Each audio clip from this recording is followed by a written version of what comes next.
Hello friends, welcome to our YouTube channel New Sunshine, जहां हम सीखते हैं कुछ बेहतर। यस फ्रेंड्स, आई नो कि 7 डेज़ से एक भी सीरीज़ नहीं आई है, एक भी सिंगल वीडियो मैंने अपलोड नहीं किया है। बट हाँ, आज से और अब से डेली ही आपके लिए एक वीडियो लेकर आया करूँगी। तो हम स्टार्ट करते हैं हमारी आज की सीरीज़। यस फ्रेंड्स, हम CDP की पेपर 1 की क्वेश्चंस को डिस्कस करते हैं इवनिंग में। तो हम देख लेते हैं हमारे आज के क्वेश्चंस। आज के लिए हमारा फर्स्ट क्वेश्चन है, कक्ष में जेंडर विभेद, यानी कि जो हमारा क्लासरूम है उसमें जो जेंडर विभेद है, जेंडर डिस्क्रिमिनेशन है, उसके बारे में कौन सी बात सही है? शिक्षार्थियों के निष्पादन को प्रभावित नहीं करता है। निष्पादन मतलब उनका जो अचीवमेंट है, उनकी जो उपलब्धि है, उसको प्रभावित नहीं करता है, फर्स्ट ऑप्शन। सेकंड है, शिक्षार्थियों के ह्रासोन्मुख प्रयासों अथवा निष्पादन का कारण बन सकता है। ह्रासोन्मुख मतलब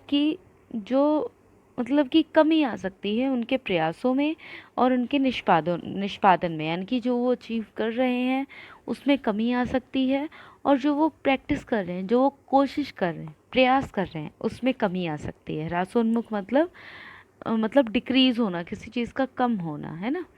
तो यस फ्रेंड्स, ये यहाँ पर करेक्ट हो सकता है ऑप्शन नंबर 2, क्योंकि हिरासोन्मुख प्रयासों अथवा निष्पादन का कारण तो बन सकता है जेंडर विभेद। हम यहाँ पर बात कर रहे हैं जेंडर विभेद की। जेंडर विभेद क्या है ये हम आप लोगों के लिए बता देते हैं। जैसे कि जेंडर विभेद ये है कि एक बच्चा है, लड़का, जो कि घर में मम्मी की हेल्प कर रहा है, और एक लड़की है जो बाहर जाकर बाज़ार से सामान लेकर आ रही है, ठीक है। तो वैसे हम लोगों की जो मानसिकता हम बना लेते हैं कि लड़के घर के बाहर का काम करते हैं और लड़कियां घर में हाथ बटाती हैं। तो कहीं ना कहीं यही है जेंडर विभेद, कि हमने लड़के और लड़कियों के कामों को अलग अलग कर दिया है, ठीक है। ये है हमारा जेंडर विभेद। तो इसलिए हमारा जो कक्ष में अगर हम ये करेंगे तो जेंडर विभेद के लिए कौन सा करेक्ट होगा कि शिक्षार्थियों में, स्टूडेंट्स में जो उनके प्रयास हैं, जो निष्पादन हैं, वो कम हो जाएंगे। क्योंकि अगर कोई लड़की अगर मैथ्स में अच्छी है, और अगर हम कक्ष में अगर जेंडर विभेद की बात करें, तो क्या होगा, वो लड़की को खुद के ऊपर डाउट होने लगेगा कि पता नहीं वो अच्छा कर रही है या नहीं, है ना। इसी तरह कोई लड़का ड्राइंग में अच्छा हो सकता है, लेकिन वह इसी वजह से आगे नहीं बढ़ पाएगा, प्रयास नहीं कर पाएगा, निष्पादन अच्छा नहीं कर पाएगा, क्योंकि उससे लगेगा कि पता नहीं क्या है, क्या सिर्फ लड़कियां ही अच्छी तरह से कर सकती हैं ये सब, ठीक है। तो लड़का और लड़की की बात जहाँ पर भी आ जाती है वो होता है हमारा जेंडर विभेद। तो हमने इस क्वेश्चन को समझ लिया है। नेक्स्ट क्वेश्चन देखते हैं,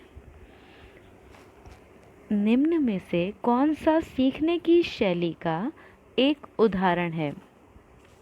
मतलब कौन सी शैली से हम सीख सकते हैं ना, सीखने की शैली का एक उदाहरण है।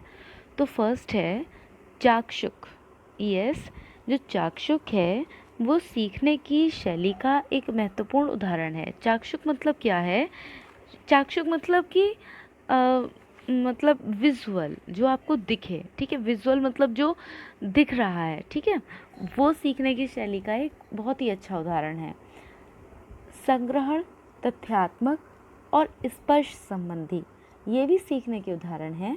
लेकिन अगर हम एक महत्वपूर्ण, एक इम्पॉर्टेंट एग्जाम्पल की अगर बात करें, तो वो हमारा क्या हो सकता है? चाक्षुक, यानी कि विजुअलाइजेशन से जो बच्चा है वो बहुत ही अच्छी तरह से सीख सकता है। अब हम बात करते हैं अगले क्वेश्चन की। एक शिक्षक कक्षा के कार्य को एकत्र करता है, उन्हें पढ़ाता है, उसके बाद योजना बनाता है और अगले पाठ को शिक्षार्थियों की आवश्यकता को पूरा करने के लिए समायोजित करता है, ठीक है। मतलब कि एक छात्र है, तो एक शिक्षक है, वो कक्षा का जो भी कार्य है उन सबको इकट्ठा करता है, उन्हें पढ़ता है, उन सभी को जो भी काम है उन सबको पढ़ता है, मतलब उन सबको देखता है, उन्हें एनालिसिस करता है, उसके बाद एक प्लानिंग करता है और अगले पाठ को शिक्षार्थियों की आवश्यकताओं को पूरा करने के लिए समायोजित करता है, यानी कि एडजस्टमेंट करता है उसका। तो इस क्वेश्चन के लिए ऑप्शंस हैं, सीखने का आकलन, सेकंड है सीखने के रूप में आकलन, थर्ड है सीखने के लिए आकलन, फोर्थ है सीखने के समय आकलन। ठीक है, अब हम ये देख रहे हैं कि एक शिक्षक है, कक्षा में जितना भी कार्य है उन सबको एकत्र करता है, उनको एनालिसिस करता है, प्लानिंग बनाता है और अगले पार्ट को शिक्षार्थियों की आवश्यकताओं के लिए एडजस्ट करता है उसके साथ। ठीक है, तो वह क्या कर रहा है, सीखने के लिए आकलन। ठीक है, सीखने के लिए आकलन मतलब कि वह चाहता है कि बच्चे हमारे सीखें। ठीक है, इसलिए क्या कर रहा है, सीखने के लिए आकलन कर रहा है। आई नो फ्रेंड्स कि ये जो 4 टर्म्स हैं इनमें बहुत ही ज़्यादा कन्फ्यूजन होता है आपके लिए। इनके लिए एक सेपरेट वीडियो लेकर आ जाऊंगी मैं कि learning for assessment, learning of assessment and learning during the assessment. ठीक है, इसके लिए पूरा एक वीडियो लेकर आ जाऊंगी और तब आपको अच्छी तरह से समझ में आ जाएगा। तो इस क्वेश्चन में क्या है, सीखने के लिए आकलन। ठीक है, चलिए नेक्स्ट क्वेश्चन देख लेते हैं। वे शिक्षक जो विद्यालय आधारित आकलन के अंतर्गत कार्य करते हैं, यानी कि जो स्कूल बेस्ड असेसमेंट होता है उसके रिगार्डिंग जो काम करते हैं, फर्स्ट है उन पर अधिक कार्य का बोझ रहता है क्योंकि उन्हें सोमवार की परीक्षा सहित अक्सर परीक्षा लेनी पड़ती है। मतलब ये कि उनके ऊपर कुछ ज़्यादा ही काम रहता है। तो फ्रेंड्स ऐसा बिल्कुल भी नहीं है कि ज़्यादा काम रहता है। उन्हें प्रत्येक शिक्षार्थी को प्रत्येक विषय में परियोजना कार्य देना पड़ता है, ऐसा भी नहीं है। थर्ड है शिक्षार्थियों के मूल्यों और अभिवृत्तियों का आकलन करने के लिए रोजाना उनका सूक्ष्म अवलोकन करते हैं। एक बात बताइए, क्या हम किसी का भी सूक्ष्म अवलोकन क्या कोई मशीन लेकर करते हैं? तो ऐसा कुछ भी नहीं है, सूक्ष्म अवलोकन हो ही जाता है धीरे धीरे। मतलब जो हमारी क्लासेस लगती हैं, हम डेली बच्चे को ऑब्जर्व करते हैं, उन सबसे सूक्ष्म अवलोकन ऑलरेडी हो जाता है। ठीक है, और लास्ट है व्यवस्था के लिए स्वामित्व की भावना रखते हैं। जो शिक्षक हैं, ठीक है, और जो काम करते हैं स्कूल बेस्ड असेसमेंट के अंतर्गत, तो वो क्या कार्य करते हैं, तो वो व्यवस्था के लिए स्वामित्व की भावना रखते हैं। मतलब वो व्यवस्था बनाना चाहते हैं अच्छी तरह से और उसके लिए उन्हें ये लगता है कि हाँ हमें हमारा स्कूल को ही अच्छा रखना है, स्कूल को ही आगे बढ़ाना है। ठीक है, तो इसका जो हमारा करेक्ट ऑप्शन होगा वो है ऑप्शन नंबर 4। प्रायः किसी व्यवस्था के स्वामित्व की भावना रखने वाले शिक्षक विद्यालय आधारित आकलन के अंतर्गत कार्य करते हैं। ये हमारा उसका ऑप्शन होगा। एक क्वेश्चन है, ग्रेड अंकों से कैसे अलग हैं? ये एक क्वेश्चन है। अब बताना है कि ये जो प्रश्न है ये किस तरह का प्रश्न है। समझ रहे हैं ना, इस प्रश्न को समझना थोड़ा सा दिक्कत कर सकता है। ग्रेड अंकों से कैसे अलग हैं, अगर ये एक क्वेश्चन आया हो तो यह क्वेश्चन किससे रिलेटेड है, मतलब कि किस तरह का क्वेश्चन है ये। ठीक है, तो फर्स्ट है ऑप्शन अपसारी, मतलब ये अपसारी क्वेश्चन है। विश्लेषणात्मक क्वेश्चन है, मुक्त अंत वाला है, समस्या समाधान। तो फ्रेंड्स इसका जो करेक्ट ऑप्शन होगा वो होगा ऑप्शन नंबर 2 विश्लेषणात्मक। ये जो हमारा ऑप्शन बना है क्वेश्चन है ये एक विश्लेषणात्मक क्वेश्चन है। क्यों है विश्लेषणात्मक क्वेश्चन? क्योंकि आप इसमें ये बताएंगे कि जो ग्रेड हैं वह अंकों से किस तरह से अलग हैं। तो आप क्या करेंगे, विश्लेषण करेंगे, एनालिसिस करेंगे, है ना, कि क्या अलग कैसे है। ठीक है, कि ग्रेड अंकों से कैसे अलग हैं, आप इस चीज़ का क्या करेंगे, एनालिसिस करेंगे, विश्लेषण करेंगे। ओके, तो इसका ऑप्शन नंबर 2 करेक्ट हो जाएगा। नेक्स्ट देख लेते हैं, छात्राएं गणित के सवाल अच्छे से सीखती हैं लेकिन उन्हें तब कठिनाई आती है जब उनसे उनके तर्क के विषय में पूछा जाता है। यानी कि जो लड़कियां हैं वो गणित के सवाल अच्छी तरह से कर लेती हैं लेकिन उन्हें तब परेशानी आएगी जब उनसे उनका लॉजिक पूछा जाएगा।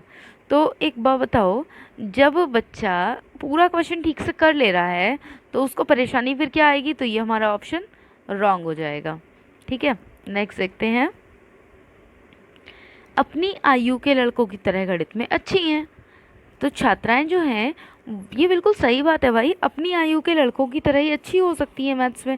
इसमें कोई दो राय नहीं है कि ज़रूरी नहीं है कि उन्हें मैथ्स में अच्छी ना हो। वो अगर मैथ्स में अच्छी है भी तो उन्हें उनका कोई लॉजिक नहीं पता है, बस कर रही हैं। अगर लॉजिक ही नहीं पता है तो अच्छी कैसे होंगी, है ना। तो ये भी रॉन्ग हो जाएगा। तो इसलिए हमारा करेक्ट ऑप्शन है सेकंड, यानी कि अपनी आयु के लड़कों की तरह गणित में अच्छी हैं। अपनी आयु के लड़कों की तुलना में स्थानिक अवधारणाओं में कम कुशलतापूर्ण निष्पादन करती हैं।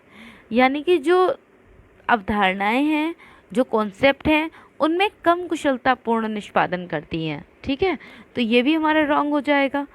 लास्ट है, भाषिक और संगत संबंधी अधिक क्षमताएं रखती हैं। ऐसा कुछ नहीं है कि सिर्फ भाषिक और संगत संबंधी ही क्षमताएं रखती हैं। बच्चों के अंदर, चाहे वो लड़का हो या लड़की, हर तरह की प्रतिभा जो होती है वो विद्यमान होती है। बस वही प्रतिभा अच्छे से निखर कर आती है जिस पर वह अधिक कार्य करता है। तो ये हुआ ऑप्शन नंबर सेकंड, इस क्वेश्चन के लिए बिल्कुल करेक्ट हो जाएगा।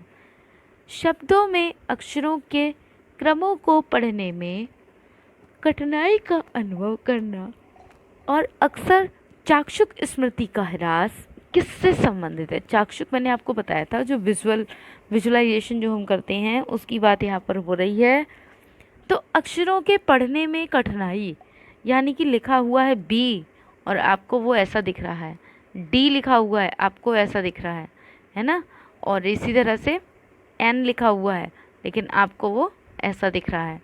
पी है, पी अगर वो लिखा हुआ वो आपको ऐसा दिखेगा, क्यू आपको ऐसा दिख सकता है ना। तो ये जो कुछ है, पढ़ने में कठिनाई का अनुभव हो रहा है, चाक्षुष स्मृति का ह्रास, यानी कि देख नहीं पा रहे हैं आप ठीक से कि क्या लिखा है। तो ये क्या होगा, इसके लिए जो हमारा करेक्ट ऑप्शन होगा वो होगा option number 1, dyslexia. Okay, next देखते हैं। सभी के लिए विद्यालय में सभी की शिक्षा, ये एक कॉन्सेप्ट है कि सभी के लिए विद्यालय में सभी की शिक्षा, सभी के लिए एक जैसी शिक्षा हो विद्यालयों में, ऐसी शिक्षा को क्या कहेंगे? ये किसके लिए एक प्रचार वाक्य, किस प्रकार की शिक्षा के लिए प्रचार वाक्य हो सकता है, ये पूछा गया है। तो फर्स्ट ऑप्शन है संशक्तिशील शिक्षा, संशक्तिशील शिक्षा होगी, समावेशी शिक्षा होगी, सहयोगात्मक शिक्षा होगी या पृथक शिक्षा होगी। इसका जो करेक्ट ऑप्शन है वो है ऑप्शन नंबर 2। ये कौन सी शिक्षा होगी? समावेशी शिक्षा। समावेशी शिक्षा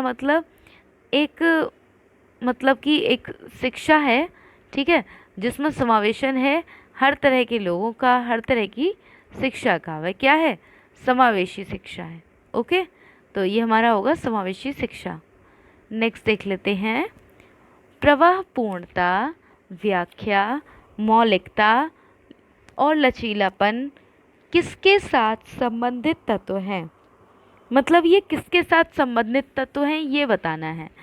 तो इसके लिए करेक्ट ऑप्शन क्या होगा देख लेते हैं। फर्स्ट ऑप्शन है प्रतिभा, गुण, अपसारी चिंतन एंड त्वरण। तो इसका फ्रेंड जो करेक्ट ऑप्शन होगा वो होगा ऑप्शन नंबर 1, प्रतिभा।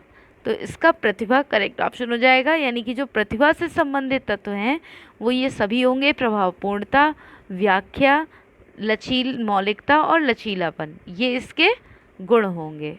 नेक्स्ट और आज के लिए लास्ट क्वेश्चन देख लेते हैं। प्रतिभाशाली शिक्षार्थियों को डैश से जुड़े प्रश्नों पर अधिक समय देने के लिए कहा जाता है। मतलब कि प्रतिभाशाली बच्चे हैं, उन्हें किस प्रकार के प्रश्नों पर अधिक समय देने के लिए कहा जाता है, इसकी बात हो रही है। फर्स्ट ऑप्शन है स्मरण, यानी कि जो मतलब याद करने जैसे क्वेश्चंस होते हैं। समझ, यानी अंडरस्टैंडिंग बेस्ड होते हैं। सृजन, मतलब जो क्रिएटिव क्वेश्चंस होते हैं, क्रिएटिव आंसर्स होते हैं। फोर्थ, विश्लेषण, जिनमें हम एनालिसिस करते हैं किसी चीज़ का। तो यस फ्रेंड्स, जो हमारे प्रतिभाशाली शिक्षार्थी हैं उन्हें सृजन जैसे, यानी कि जो सृजन है, सृजन जैसे जो प्रश्न हैं उन पर ध्यान देने के लिए कहा जाता है। तो इसका करेक्ट ऑप्शन होगा सृजन। तो फ्रेंड्स, यहीं पर हमारा आज का ये सेशन हम कंप्लीट करते हैं। और अगर किसी भी क्वेश्चन में किसी को कोई डाउट, कोई प्रॉब्लम है तो आप कमेंट बॉक्स में कमेंट करके पूछ सकते हैं। आज के लिए बस इतना ही। Okay, thank you for watching my video.